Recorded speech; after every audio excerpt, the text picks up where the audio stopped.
जय श्री कृष्णा, जय श्री राधे। अर्चना के कृष्ण गुणगान चैनल पर आपका स्वागत है। आज मैं आपको योगिनी एकादशी तिथि, व्रत की विधि, व्रत कथा और पारण कस मैं बता रही हूँ। योगिनी एकादशी का व्रत आषाढ़ महीने के कृष्ण पक्ष की एकादशी को रखा जाता है। यह व्रत तीनों लोक में अपने पुण्य प्रभाव के लिए जाना जाता है। पुराणों में योगिनी एकादशी का व्रत रखकर भगवान विष्णु की पूजा करने वाले व्यक्ति को मोक्ष की प्राप्ति होती है। योगिनी एकादशी का व्रत करने से समस्त पाप नष्ट हो जाते हैं। माना जाता है कि व्रत के प्रभाव से किसी के दिए हुए श्राप का भी निवारण हो जाता है। अब मैं आपको बताती हूँ कि इसका शुभ मुहूर्त कब है। इस साल आषाढ़ माह के कृष्ण पक्ष की एकादशी 13 जून मंगलवार के दिन 9:28 पर शुरू होगी और यह तिथि अगले दिन 14 जून को 8:48 तक रहेगी। उदय तिथि के अनुसार योगिनी एकादशी का व्रत 14 जून को रखा जाएगा। इस व्रत के नियम एक दिन पहले शुरू हो जाते हैं। 10वीं तिथि की रात से ही व्यक्ति को जौ, गेहूं और मूंग की दाल से बना हुआ भोजन ग्रहण नहीं करना चाहिए। पिछले दिन से ही लहसुन, प्याज, शराब, मांस, मदिरा, अंडा आदि का प्रयोग नहीं करना चाहिए। और एकादशी के दिन सुबह स्नान करने के बाद व्रत का संकल्प लिया जाता है और उसके बाद कलश स्थापना की जाती है और भगवान विष्णु की पूजा अर्चना वंदना की जाती है। इस दिन भगवान विष्णु के साथ पीपल की पूजा भी की जाती है, क्योंकि पीपल की पूजा करने से पितर प्रसन्न हो जाते हैं और परिवार में सभी सदस्यों की तरक्की होती है। और पीपल की पूजा करने से हमें पितर कोई भी हानि नहीं पहुंचाते हैं। दूसरी बात यह भी है कि पीपल में अन्य देवी देवताओं की तरह भगवान विष्णु का भी वास होता है और इस दिन पीपल की पूजा करने से भगवान विष्णु प्रसन्न हो जाते हैं।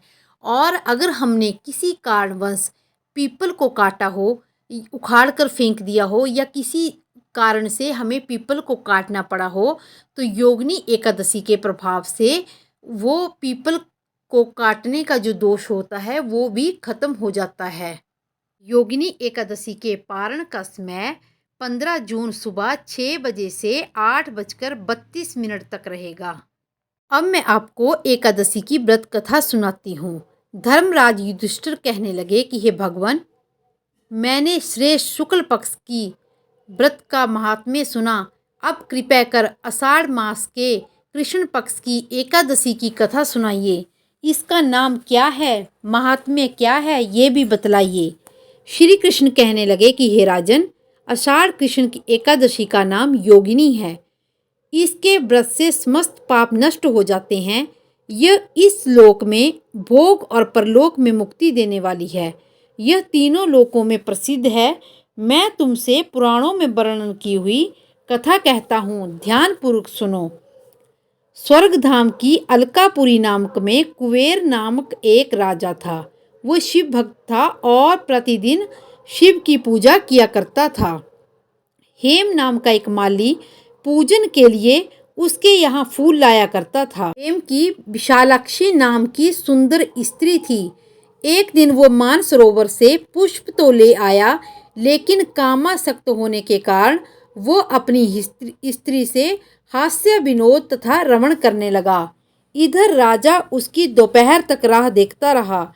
अंत में राजा ने सेवकों को आज्ञा दी कि तुम लोग जाकर माली के न आने का कारण पता करो, क्योंकि वह अभी तक पुष्प लेकर क्यों नहीं आया।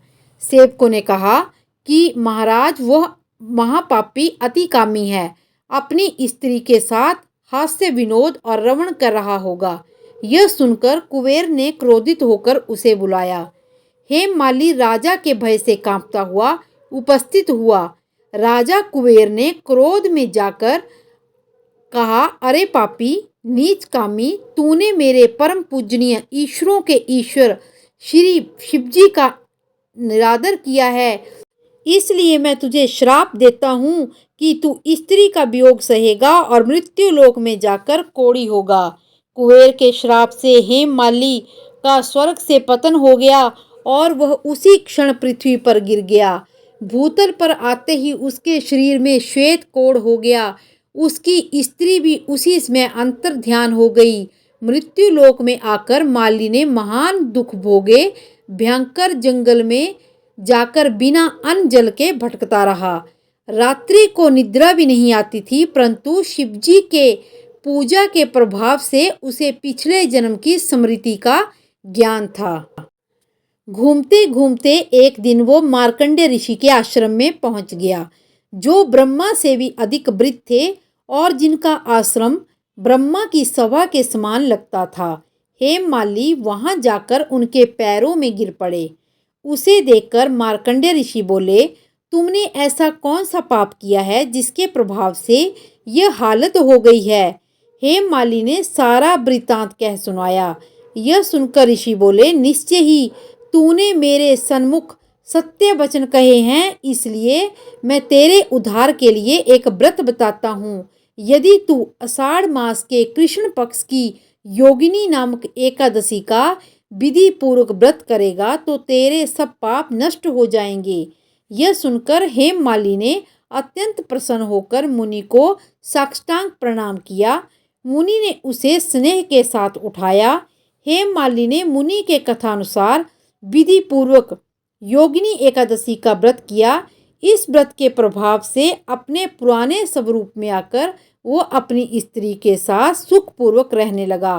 भगवान ने कहा कि हे राजन, यह योगिनी एकादशी का व्रत 88,000 ब्राह्मणों को भोजन कराने का फल देता है। इस व्रत से समस्त पाप नष्ट हो जाते हैं और अंत में स्वर्ग की प्राप्ति होती है। इसी प्रकार और भी कथाएं सुनने के लिए मेरे चैनल को लाइक, शेयर और सब्सक्राइब करें और कमेंट बॉक्स में जय श्री कृष्णा अवश्य लिखें। जय श्री कृष्णा, जय श्री राधे।